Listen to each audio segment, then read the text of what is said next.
بسم اللہ والصلاۃ والسلام علی رسول اللہ۔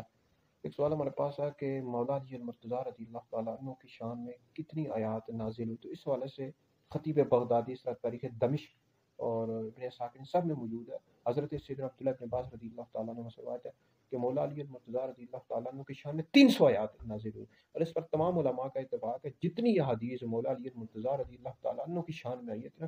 اتنی کسی بھی صحابی کی شان میں نہیں ہے۔ اور مولا علی المرتضیٰ رضی اللہ تعالیٰ عنہ کی جو شہادت ہوئی ہے یہ کس رمضان مبارک کے 40 ہجری میں ہوئی، اور اس بدبخت ملعون عبد الرحمن ابن ملجم یہ خارجی بدبخت ملعون تھا، اور اس نے مولا علی المرتضیٰ رضی اللہ تعالیٰ عنہ کو شہید کیا ہے۔ اسی وجہ سے مولا علی المرتضیٰ رضی اللہ تعالیٰ عنہ نے فرمایا تھا فزت برب الکعبہ، رب کعبہ قسم میں کامیاب ہو گیا۔ تو اس کے بے شمار مطلب بیان کی، ایک مطلب یہ تھا کہ میں خارجیوں کا چہرہ دکھا کر کامیاب ہو گیا، کیونکہ عبد الرحمن ابن ملجم بدبخت ملعون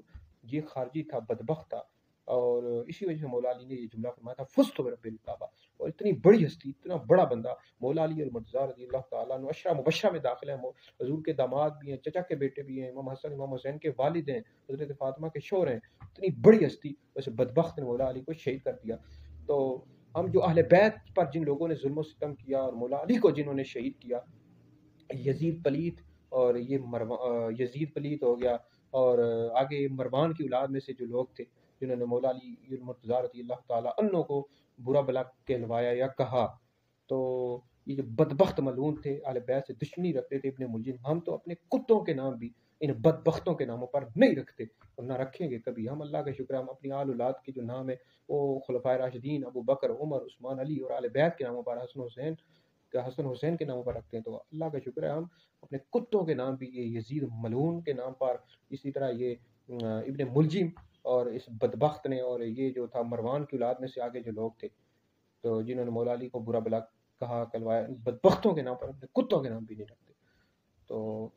اب خلفائے راشدین اب مولا علی سے کتنی محبت کیا کرتے تھے۔ حضرت سیدنا فاروق اعظم جو دوسرے خلیفہ راشد ہیں، حضرت عمر رضی اللہ تعالیٰ عنہ مولا علی کے حوالے سے کیا فرماتے ہیں، سوائے کے محرکہ میں موجود ہے کہ میں ایسی مجلس میں ایسے لوگوں کے ساتھ نہ رہوں اے علی جس میں آپ نہ ہوں۔ مولا علی کیا فرماتے ہیں کہ جب بھی تم نیک لوگوں کا ذکر کرو، تاریخ الخلفاء میں موجود ہے، نیک لوگوں کا جب بھی ذکر کرو تو حضرت عمر کا ذکر لازمی کرو، حضرت عمر کو کبھی بھی نہ بھولنا، کبھی بھی فراموش نہ کرنا۔ تو مولا علی خلفائے راشدین سے کتنی محبت کیا کرتے تھے، حضرت ابو بکر، حضرت عمر، حضرت عثمان سے، اور خلفائے راشدین مولا علی سے کتنی محبت کیا کرتے تھے۔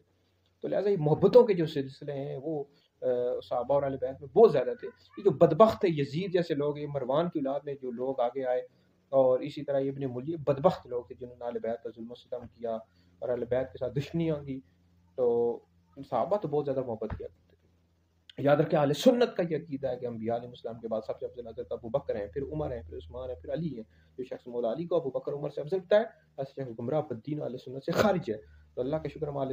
سنت ہی وہ مبارک جماعت ہے جو صحابہ اور اہل بیت سے عشق و محبت کرتے ہیں۔ تو ہم اپنے کتوں کے نام بھی یزید ملعون کے نام پر نہیں رکھتے، ہم اہل بیت سے اتنی محبت کرتے ہیں، ان یزیدیوں سے اور یزید کے نام سے اور اس طرح مروان کی اولاد میں سے جو لوگ آئے ان سے اتنی نفرت کرتے ہیں۔ تو ہم اہل سنت ہے، اہل سنت ہی وہ مبارک جماعت ہے جو صحابہ اور اہل بیت دونوں کا ادب و احترام کرتے ہیں، دونوں سے عشق اور محبت کرتے ہیں۔